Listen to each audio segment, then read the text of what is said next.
বেদে লেখা আছে আম সন্তা সরতি শতপতি মারমেহে সুন্দরম মঙ্গলম নরসংসা অততে সং ভবিষ্যতে মনংসবে সদা নিব বাসুদেবঙ্গরং গীতি পুণ্যগন্ধানি নিস্পর্শাম ইন্দ্রজোনা উপস্রোত নামে নরসংসা ভবিষ্যতে আধ্যাত্মা অন্ধকারে প্রবাসান্তি প্রবেশ করে ইয়া সম্মতি উপস্থিত যারা মহান প্রতিপালকের আকৃতি তৈরি করে ওই মূর্তির পূজা অর্চনা যারা করে অন্ধকারে তারাই প্রবেশ করে আর মহান প্রতিপালকের দরবার থেকে আসবেন একজন গুরু তিনি হবেন জগৎ গুরু যার চেহারা দিয়ে সুগন্ধ বার হবে তিনি হবেন বিশ্বের প্রধান সেনাপতি প্রধান বিচারপতি অতি সুন্দর মহামানব সুন্দর মঙ্গলম মুহাম্মাদা নবী মুহাম্মদ হলেন পৃথিবীর সবচাইতে সুন্দর মহামানব ওই নবীর মতো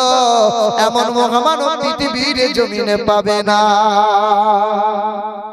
বেদেও লেখা আছে দেখতে পাই না দেখতে পাই পণ্ডিতেরা জানে কিন্তু অপরকে বলে না বলে দিলে পায়ের তলায় মাটি আর থাকবে মুসলমান বাবারা ভাইরা আমার ও সোনামণি মা বোনেরা আল্লাহ পাকের দুই ঘোষণা এক হলো মুহাম্মদুর রাসূলুল্লাহ দ্বিতীয় হলো কালামুল্লাহ এক হলো মুহাম্মদুর রাসূলুল্লাহ দ্বিতীয় হলো কালামুল্লাহ এই দুটো সম্পদ তোমাদেরকে দিলাম কখনো ছাড়বে না কখনো ভুলে যাবে না যদি ভুলে যাও আমি আল্লাহ পাক রব্বুল আলামিন দরজার সামনে গজবটা নামিয়ে দেব আদরের বিবি থাকবে গায়ে হাত বোলাবে না ছেলে থাকবে মনের মতো আব্বা বলে চাইবে না পাড়ার বন্ধু অনেক থাকবে কাছে কেউ আসবে না বড় বড় পুকুর হবে মাছ দিদি মরে যাবে পাঙাচি হবে ব্যাঙ হবে তাতে মাছ হবে না বড় বড় গাছের বাগান হবে ফল তাতে ধরবে না আর খাঞ্চা ভরা খাবার থাকবে খেতে মাল পাবে না আমি আল্লাহ পাকের গজব নামিয়ে দেব কোন বেটা ঠেকাতে পারবে না কুল ইন কানা আবাউকুম ওয়া আবনাউকুম ওয়া ইখওয়ানুকুম ওয়া আযওয়াজুকুম ওয়া আশীরাতুকুম ওয়া আমওয়ালুন ইকতারাফতুমুহা ওয়া তিজারাতুন তাকশাউনা কাসাদাহা ওয়া মাসাকিনু তারদাউনাহা আহাব্বা ইলাইকুম মিনাল্লাহি ওয়া রাসূলিহি কুরআন শরীফের পারা নম্বর 10 পৃষ্ঠা নম্বর 9 আয়াত নম্বর 24 সন্ধ্যাবেলা কাল সকালে কোরআন খুলে দেখে নিস আল্লাহ পাক জগতের মানুষকে জানিয়ে দেয় বাপ মাকে ভালোবাসো অসুবিধা নাই ছেলে মেয়েকে মহব্বত করো তাতে অসুবিধা নাই বিবিকে আদর করো পণ্য আছে সব আছে অসুবিধা নাই ব্যবসা করো চাষ আবাদ করো চাকরি বাকরি করো বাড়ি গাড়ি করো ব্যাংক ব্যালেন্স করো আমি আল্লাহ কখনো মানা করি নাই তবে আমি আল্লাহ পাকের ঘোষণা আহাব্বা ইলাইকুম মিনাল্লাহি ওয়া রাসূলিহি আমার রাসূলকে যেন ভুলে যাবি না আমি আল্লাহকে যেন আহকামগুলো ভুলে যাবি না বিবির মায়ায় পড়ে টাকা করতে গিয়ে ব্যবসা বিজনেস করতে গিয়ে আমার নবীকে যখন ভুলে যাবি আদরের দিদি থাকবে পাশে গায়ে তেল পায়ে তেল আর দেবে না স্বামী বলে আর বিবি কদর করবে না এখানকার মা বোনরা তবু তো ভালো স্বামীর গায়ে তেল পায়ে তেল দেয় স্বামীর সেবা টেবা করে আমাদের বর্ধমান ডিস্ট্রিক্টের মেয়েরা তো করে না সারাদিন যদি মেহনত করে এসে বলে এক গ্লাস পানি দাও তো সালমার মা বলে কলসিটা আছে ঢেলে খাও তো দেবে না হ্যাঁ মা বোনেরা প্রতি বছরে বুঝলেন আমি দুবার তিনবার করে নানির বাড়ি যাই ছোটবেলায় নানা নানি মারা গেছে তো আত্মীয়রা সব আছে দান সাদকা আগে আগে আত্মীয়দের দেখতে হয় কিছু কিছু মানুষ আছে দেখবেন মসজিদে মাদ্রাসায় খুব দান করে অথচ আত্মীয় দেখে না ও নামধারী দান করে নাম নেওয়ার জন্য দান করে আত্মীয়দের আগে দেখে তো প্রতি বছরে দুবার তিনবার চারবার করে যাই কিছুদিন আগে গিয়েছিলাম তো দেখছি এক দল মহিলা দাঁড়িয়ে আছে দেখো স্বামীর সেবা কেমন দেখো তাই বলছি মামি কি ব্যাপার বলে বাপ মাস শেষ হয়ে গেল তাই মাইনের টাকা ব্যাংক থেকে তুলতে গিয়েছিলাম মাইনের টাকা মানে বলে ওই তো মমতা দিচ্ছে না 1000 করে এদিকে মহিলারা পায় কি পায় না ওই যে এর ভান্ডার কি ভান্ডার বলছে না, সরস্বতী লক্ষ্মীর ভান্ডার। এ বাবা বলছে 1000 করে তুলতে গিয়েছিলাম, মাস শেষ হয়ে গেছে বাপ। আলহামদুলিল্লাহ, খুব তো ভালো কথা, বিনা মেহনতে 1000 করে পাচ্ছ। তো আমাকে বলছে বাপ তুই তো ভালো বলছিস, কিন্তু আমাদের ভালো মনে হচ্ছে না। মমতা খালা একটা অন্যায় করছে যে। আমি কিরকম?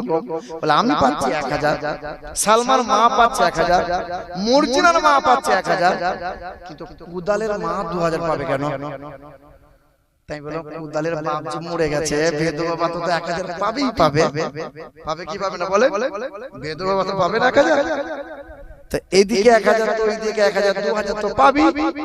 তখন আমার হাতটা ধরে বলছে বাপ কত জায়গায় জলসা করছি বাপ, মুর্শিদাবাদ, বীরভূম, দিনাজপুর, কোচবিহার, জলপাইগুড়ি, আসাম, এদিকে হুগলি, কলকাতা, মেদিনীপুর, কত জায়গায় জলসা করছি বাপ, দোয়া করতে পারছি না। মানে কি দোয়া করব? বলে দোয়া করে দেখি না দুটো মরে যায়। কারণ ও যদি মরে যায় আমি মাসে মাসে 2000 পাবো। আস্তাগফিরুল্লাহ, আস্তাগফিরুল্লাহ। কি খালা কি বলছো গো?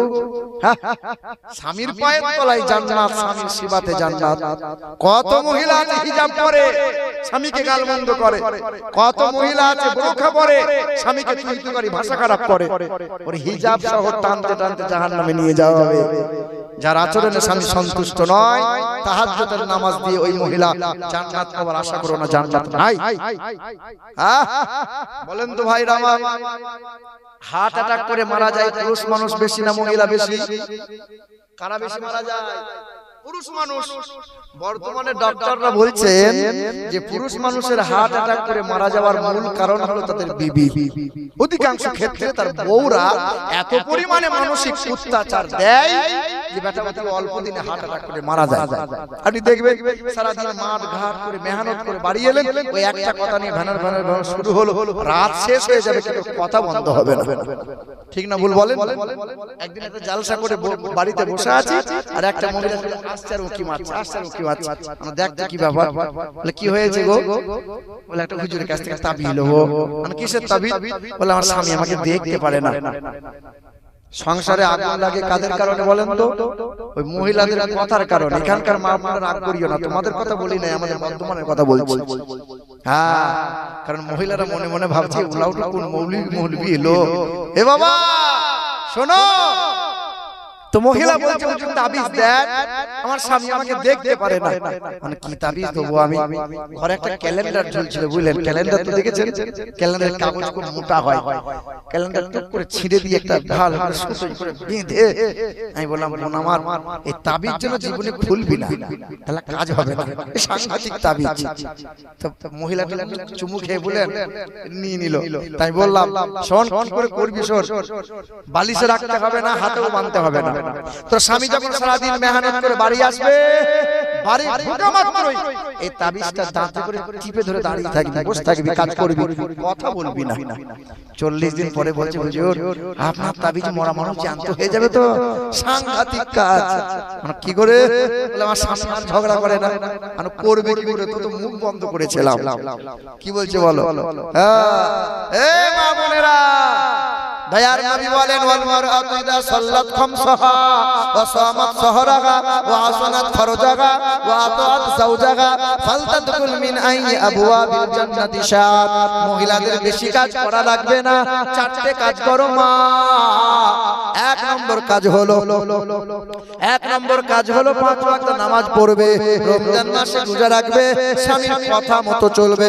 4 নম্বর বেহায়া বেপনাই চলবে না, আর পেট বার করে গ্রুপ লোন বন্ধনে লোন আনতে জানো যাইও না। এখানকার মা বোনরা তো ভালো, গ্রুপ লোন বন্ধনে লোন করে না। করে সব ফেরেশতা মনে হচ্ছে, করে না? আমাদের ওইদিকেও করতো, বলে একটু কমেছে। হ্যাঁ, সকালবেলায় দরজার সামনে বসে আছি, পাশের বাড়ি ভাবি সম্পর্কে হয়, না বললেই লয়। শোনো, যারা বন্ধনের লোন করছো, ওই এমন ভাব লেয় বলে মনে হবে ব্যাংকের ম্যানেজারই পেয়েছে। গাল পালিশ, ঠোঁট পালিশ লাগাইয়ে কুচিয়ে শাড়ি পরেছে, পেট বার করে কাঁধে একটা ব্যাগ নিয়ে হিলে দিলে যাচ্ছে। মানে ভাবি কি ব্যাপার, ভাবি কি ব্যাপার? পুরো সার আসবে গো। কে আসবে বলো? বলে সার আসবে গো। তাই বললাম কোথায় যাচ্ছ? বলে গ্রুপ লোন, সার আসবে। তার মনে হচ্ছে তোমাকে এসবিআই ব্যাংকের ম্যানেজার মনে হচ্ছে। কি আর করবো, স্যার আসবে। 10 জন মহিলা 12 জন মহিলা গোল করে ঘিরে বসেছে। অজানা অচেনা পুরুষ মানুষ, জাত কোন জাতের কোন দলের দেখা দেখি নাই, ওকে মধ্যখানে বসিয়ে রেখেছে। আর এই মহিলা হিজাব করে পেটটা বার করে বলছে, স্যার আমাকে দেখছো না, আমাকে একটু দেখো। ও আবার হিজাব পরে আছে, ও আবার মুসলমান ঘরের মেয়ে। মা এই কাজ করিও না, ঋণ করে ঋণা করে দিনা করে সংসার চালাইও না, সংসার চালাইও না, এই কাজ করা যায় না। ক কাজ করলে পরে জান্নাত মহিলাদের জন্য 4 কাজ যদি করে, 5 ওয়াক্ত নামাজ পড়বে, রমজান মাসে রোজা রাখবে, স্বামীর কথা মতো চলবে, আর পর্দা সেলাই থাকবে, 4 গুণ ভালো হলে জান্নাতের 8টা দরজা আল্লাহ রাসূল বলছেন আল্লাহ তাদের জন্য খুলে দেবে। বলে সুবহানাল্লাহ। আল্লাহ পাক রব্বুল আলামিনের ঘোষণা, এক হলো মুহাম্মদুর রাসূলুল্লাহ, দ্বিতীয় হলো কালামুল্লাহ। এটা কোরআন। কোরআন যে কোরআন পড়লে সওয়াব পাওয়া যায়, যে কোরআনটা দেখলে সওয়াব পাওয়া যায়, যে কোরআনটা ছুঁইলে সওয়াব পাওয়া যায়। কালো হোক কিংবা ফর্সা, আরবি হোক কিংবা বিহারি, বাঙালি হোক কিংবা গুজরাটি, এই দলের হোক কিংবা ওই দলের, ছোট হোক কিংবা বড়, নারী হোক কিংবা পুরুষ, কোরআন পড়ো। কোরআন ছেলে মেয়েদের বুকে কোরআন তুলে দাও। এ মা বোনেরা ভাইরা, এই কোরআন পড়ে পীর দস্তগীর মহিউদ্দিন আব্দুল কাদের জিলানী হয়ে গেল। এই কোরআন পড়ে খাজা বাবা খাজা মঈনুদ্দিন হয়ে গেল। এই কোরআন পড়ে খাজা বাবু আদ্দিন নকশবন্দি হয়ে গেল। এই কোরআন পড়ে খাজা শেখ আহমদ শিরগান্দি হয়ে গেল। এই কোরআন পড়ে বাবা নিজামউদ্দিন আউলিয়া হয়ে গেল। এই কোরআন পড়ে বাবা কুতুবউদ্দিন বখতিয়ার হয়ে গেল। এই কোরআন পড়ে কত জামানার ওলি আউলিয়া হয়ে গেল। এই কোরআনের সঙ্গে বিয়াদবি করে কত মানুষ ধ্বংস হলো। পৃথিবীর দুশমনেরা যদি এই কোরআনকে বস্তায় ভরে আর নদীতে যদি ভাসিয়ে ভাসিয়ে দেয়, পৃথিবী থেকে কোরআন হারিয়ে যাবে। বলেন না, হারিয়ে যাবে। পৃথিবীর সব কোরআন যদি এক কাছে জড়ো করা হয় আর আগুনে পুড়িয়ে দেওয়া হয়, কোরআন পৃথিবী থেকে হারিয়ে যাবে। কোন এক কবি বলেন, যদি আগুন লেগে ধ্বংস হয়, যদি আগুন লেগে ধ্বংস হয় পৃথিবীর সব বইয়ের দোকান, বিশ্ব থেকে হারাবে না পবিত্র কোরআন। বলো কেমন করে করবে ধ্বংস, বলো কেমন করে করবে ধ্বংস তোমার আগুনের তেজ। আর বিশ্বে ভরা লক্ষ লক্ষ আছে কোরআনের হাফেজ। আবার ছাপাবে তারা, আবার ছাপাবে তারা আসমানি গ্রন্থ, বাঁচাবে ইসলামের ঈমান। আর বিশ্ব থেকে হারাবে না পবিত্র কোরআন। তবে কোরআনের সঙ্গে অনেকেই বিয়াদবি করেছিল, কোরআনকে মুছে দিতে চেয়েছিল, কোরআনের ভুল বার করতে চেয়েছিল। ওই আমেরিকা দেশের বিখ্যাত একজন মহিলা, বিখ্যাত লেখিকা ছিল। ওই মহিলার নাম ছিল লরেন বুথ। ওই মহিলার মনে বড় স্বপ্ন ছিল, বিশ্বের মাটিতে 1 নম্বর লেখিকা হব, কোরআনের ভুল বার করব, বিশ্বের খ্রিস্টান ধর্মের মানুষেরা আমাকে মাথায় করে নিয়ে নাচবে, মুসলমানদের নাম নিশানা মুছে যাবে। জোরে বলো এই দেখো, নাউজুবিল্লাহ। কোরআনের ভুল বার করবে আর ও বলছে সুবহানাল্লাহ। সকালবেলায় মনে করে ইমাম সাহেব যদি বলে যে আসসালামু আলাইকুম, আমিরুল ইসলামের আব্বা ইন্তেকাল হয়ে গেছে, তা আপনি যদি বলে সুবহানাল্লাহ সুবহানাল্লাহ, তা আপনার গালে চুমু খাবো? বাপ বললে সুবহানাল্লাহ বলতে হয়। কোরআনের ভুল বার করবে, মুসলমানদের নাম নিশানা মুছে দেবে। সকলে বলেন আস্তাগফিরুল্লাহ।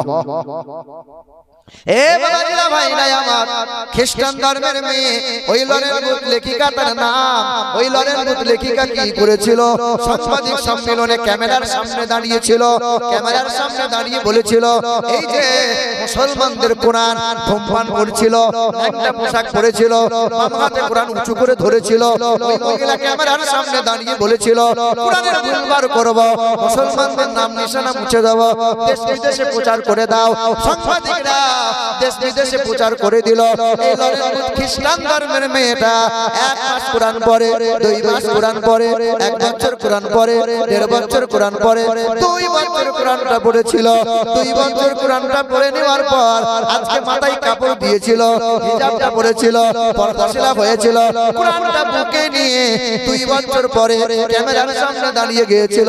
সাংবাদিকরা প্রশ্ন করেছিল, ম্যাডাম আপনি না বলেছেন কোরআনের ভুল বার করব, কোরআনের কোন জায়গায় ভুল পেলে বলো। ওই খ্রিস্টান ধর্মের মেয়েটা কোরআনের চুমা দিয়ে বলেছিল কালমায়ে লা ইলাহা ইল্লাল্লাহু মুহাম্মাদুর রাসূলুল্লাহ। ওই লরেন বুথ লেখিকা বলল এই কোরআনটা 5 বার পড়লাম কিন্তু ভুল পেলাম না, মনে মনে হলো আর কোরআন পড়ব না। কিন্তু কোরআন এমন একটা মধুর গ্রন্থ, কোরআন বারবার পড়তে মন হয়। পৃথিবীতে কত গান আছে, 1 বার 2 বার 5 বার 10 বার গাওয়া হয়, শোনা হয়, ধীরে ধীরে গান পুরাতন হয়ে যায়। পৃথিবীতে কত কবির কবিতা আছে, 1 বার 10 বার 5 বার শোনো গাওয়া হয়, কবিতা পুরাতন হয়ে যায়। পৃথিবীর কত মুসলমানেরা 20 বছর 30 বছর 40 বছর নামাজ পড়ে, নফল পড়ে, সূরা ফাতিহা পড়ে, সুন্নাত পড়ে, সূরা ফাতিহা পড়ে, ইশরাক পড়ে, চাষের পড়ে, আওয়াবিনের পড়ে, তাহাজ্জুদ পড়ে, ফরজ পড়ে। শায়াদ আপনার সূরা ফাতিহা পড়াই লাগে, ইমাম সাহেব পড়লে পড়ে মুক্তাদিকে শুনতে হয়। 40 বছর ধরে এক সূরা বারবার বারবার শোনা হয়, বারবার পড়া হয়।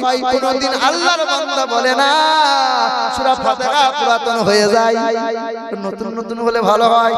কেউ বলে মনে হয় ওই লরেন বুথ লেখিকা বলে এই কোরআনটা 2 বছর পড়লাম, 5 বার পড়ার পরে মনে মনে হলো আর কোরআন পড়ব না। কিন্তু মধুর গ্রন্থ কোরআন 2 বছরে পড়তে পড়তে পড়তে পড়তে পড়তে পড়তে 52 বার আমি খতম করে দিলাম। কতবার? এই যে তোমার বৌমাকে জিজ্ঞেস করবে তো কবার কোরআন পড়ে। যখন বিয়ে দিবার সময় মেয়ে দেখতে গিয়েছিলেন আপনার ছেলের জন্য, ঘুমটা কেটে মেয়েটা সামনে বসে আছে, আপনি জিজ্ঞেস করছেন হ্যাঁ মা নামাজ কোরআন জানো? জিজ্ঞেস করে কি করেন? করে কি করেন? তখন আপনার বিয়ান ওই জানলা দিয়ে উঁকি মেরে বলছে আমার মেয়ে বছরে 18 বার খতম দেয়, নামাজে পাটি থেকে ওঠে না।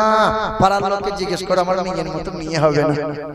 বাসের কন্ট্রাক্টর দেখেছেন তো, গোটা বাস ভরে গেছে, ওর নিচে থেকে বলে ভেতর দিকে যান ফাঁকা আছে, ভেতর দিকে যান ফাঁকা, বলে কি বলে না বলে ফাঁকা নাই বলে খালি গিয়ে বসো। কি বলছে? ও জেনে শুনে মিথ্যা বলে। এই মেয়ের মারা কিছু আছে, জেনে বুঝে এমন করে বুঝিয়ে কথা বলবে মনে হবে সাংঘাতিক বলি রে। 5 বছর 10 বছর ধরে সংসার করছে, নামাজও নাই, কোরআনও নাই, পর্দা শিলাও নাই, হই হই হই হচ্ছে, সিরিয়াল দেখছে। এ মা লজ্জা শরম লাগে না?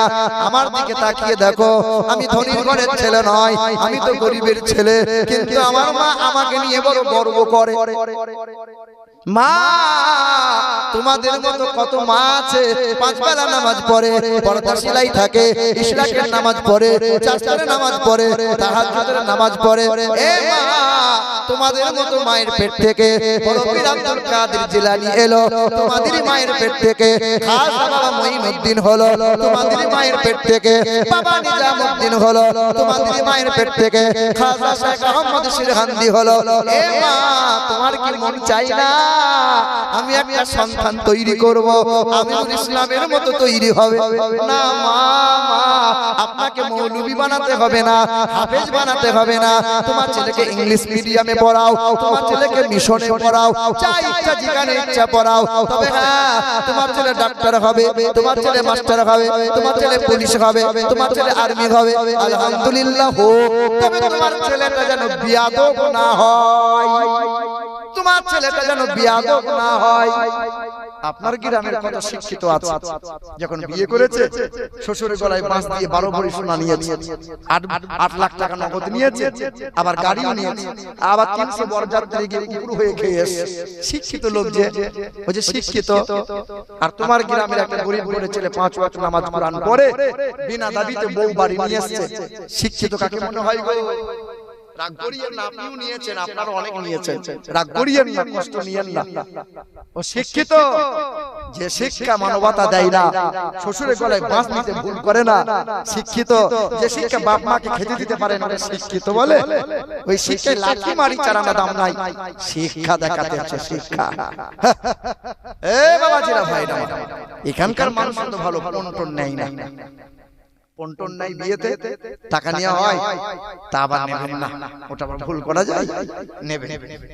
আমার শিক্ষিত মুসলমান, আমার গ্রামের একটা হাজী সাহেব, নাম বলবো না, একবার নাম বলে দিলাম 3 দিন গ্রাম ঢোকা বন্ধ করে দিল। হ্যাঁ, ও মাল 2 বার হজ করেছে, মাকে জীবনে খেতে দেয় না। রাস্তার ধারে একটা 2 কাঠা জমি, 2 কাঠা জমি আমিন মাপতেছে, হাজী সাহেব দাঁড়িয়ে আছে। তামিন বলছে, হাজী সাহেব আপনার জমিটা 3.5 কাঠা কি করে হলো? তো বলছে আল্লাহ বরকত দিয়েছে গো। গ্রামের লোক বলছে, ও মাল এত আল কাটে, এত আল কাটে, আল দিয়ে কাটা যায় না, ও আল কাটা হাজী। এদিকে লোক তো আল টাল কাটে না। বলো বলো, জান্নাত পড়ে আছে, জান্নাত যাবে, লাই নামাজ পড়ে জান্নাত যাবে, জান্নাত নানির বাড়ির গোয়াল ঘর, মামুর ঘর, টুক করে জান্নাত চলে যাবে, জান্নাত পড়ে আছে। ভাইয়ের হক মেরে বসে আছো, ছোট ভাই চালাক, তাই বাপের গায়ে হাতটা বুলিয়ে বলছে, আব্বা চলো ডাক্তারখানা নিয়ে যাই, চলো। আমার চোখে দেখা বাপকে ডাক্তারখানা যাওয়ার নাম করে রেজিস্ট্রি অফিসে গিয়ে বড় ভাইয়ের সম্পত্তিটা নিজের নামে লিখে নিয়ে এসেছে। এই বেটা 4 বার হজ করে এসে তাসবিহ গুনছে, সুবহানাল্লাহ সুবহানাল্লাহ। ফেরেশতা বলছে, আয়, কাছে না করে ছিল বুঝি একবার আয়, তো সুবহানাল্লাহ বার বার। কি বলছেন বলেন? হক মারা ব্যক্তির জন্য জান্নাত নাই। এই সমস্ত গুনাহ আল্লাহ মাফ করবে না, হজ করলেও মাফ হবে না। বলে মাপ মরে যাওয়ার পরে চাইতে হয় না, বেঁচে থাকতে চাইতে হয়। কথাগুলো বুঝবেন ভালো করে। মরে যাওয়ার পরে মাপ চাইতে হয় না, বেঁচে থাকতে চাইতে হয়। জানাজার ময়দানে হাফেজ সাহেবকে দান করিয়েছে, হাফেজ সাহেব মাপ চেয়ে এলেন, তো তখন ঢং করে হাফেজ সাহেব বলছে, আসসালামু আলাইকুম, এই যে দালের বাপ মরে গেছে, খুব লোক ভালো, যার যদি কোনো ভুল ত্রুটি করে থাকে সবাই মাফ করে দাও। বলে কি বলে, মেয়ের বাপ যখন দাঁড়িয়ে দাঁড়িয়ে বলছে, হাই, হাত ভরি সোনাটা দিতে কম হয়েছিল, হাফ ভরি সোনা দিতে কম হয়েছিল বলে বিয়াইটা দিন রাত আমার মেয়েকে খোঁটা দিয়েছিল, ফ্রিজটা দিতে পারি নাই বলে আমার মেয়ে একদিন শুধু ঠান্ডা পানি খেতে চেয়েছিল, আমার বিয়ানটা বলেছিল তোর বাপ কি ফ্রিজ কিনে দিয়েছে, ঠান্ডা পানি খাবি। আমার মেয়েটাকে রাত দিন খোঁটা দিয়েছিল, আমার মেয়ের সংসার হতে দেয় নাই। এই মানুষটাকে আমি মাফ করি কি করে?